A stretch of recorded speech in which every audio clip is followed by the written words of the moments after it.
Jackie, let's take a look at this next slide. We have a couple of questions for you. The first one here says, are you usually early, on time, or late for appointments or work-related events? What do you think? Sometimes I'm late for like appointments or work. And so, why are you late? Is there usually a reason why you're late for things? Yes, sometimes I just procrastinate. Ooh. I do, the last minute. I see. Procrastinate is a good word. I like this word. A lot of people have this habit. They procrastinate things. There's another way to say this in English. And in English we say to put something off,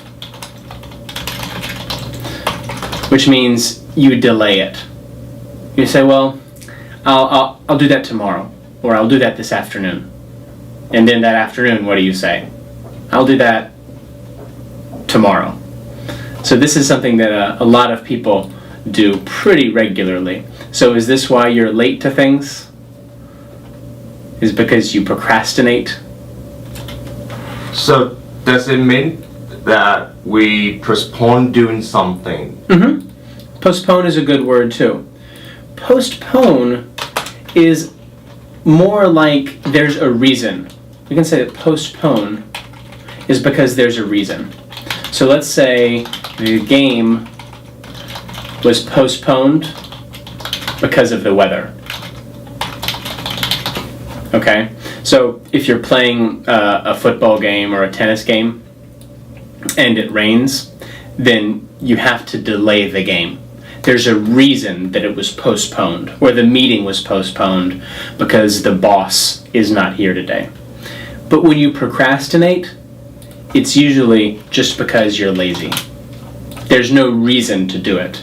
You just don't want to do it. So postpone is for a good reason. There's an important reason behind it. Putting something off is a bad thing. Do you understand? Sure. Okay. And then this word related, this phrase work-related events. Do you know what this means? Work-related means something about your job. Very good. We can use this in a lot of different ways. So we have school-related or health-related, which means something about health or something about school. And if you can't think of the word that describes work-related, then you can just say something about work. Can you think of a work-related event? Like meeting. Very good. Do you have a lot of meetings where you work? Yeah, sometimes we have meetings with the managers. Very good.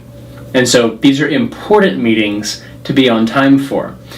So you have meetings, you have appointments, maybe you have press conferences or shows. It's important to be on time for all of those things. Let's look at the second question.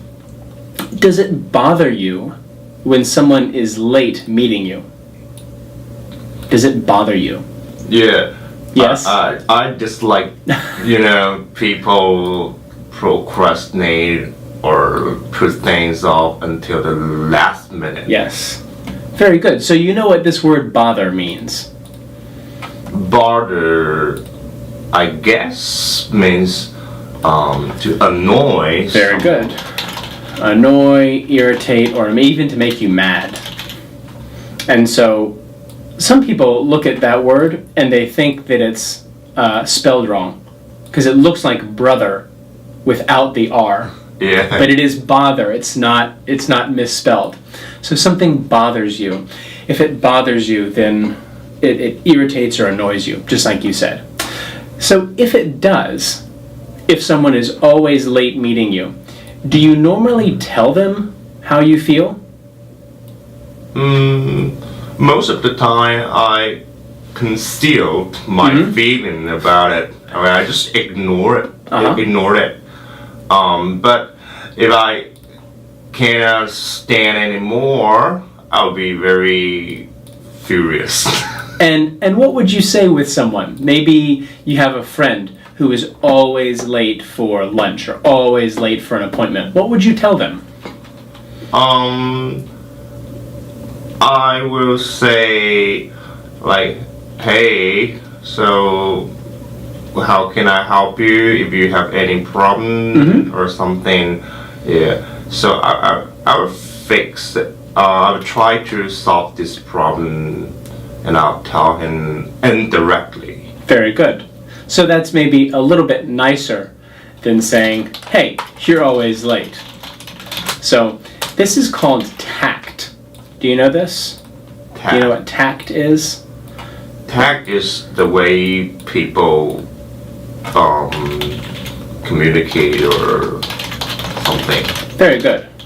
Being tactful means being polite and saying things in a way that's easy for other people to accept.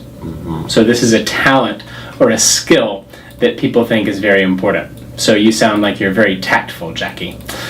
Let's look at the third question here. Have you ever forgotten to meet a friend? Actually, I haven't had this experience. Well, good for you. So you always remember. Yeah. Very good. So you at least remember. Maybe late, but you at least remember. Has your friend ever forgotten to meet you? Yes, I got the experience before. One of my best friends forgot to meet me at the restaurant. And what did you say? And I attempted calling him for several times, but nobody answered. I would have been upset. So did you eat at the restaurant or did you leave? So I left. I would have left too. So sometimes we can't do anything about it, but some of these words that we used can help us to describe those things better. We can tell someone that we have a work-related event and we don't want to be late, or that when someone is always late, that it bothers you. And so we practice these words in English. These are all very useful, and the more you practice, the better you'll be at being able to answer these kinds of questions. So let's look at the next slide, okay, Jackie?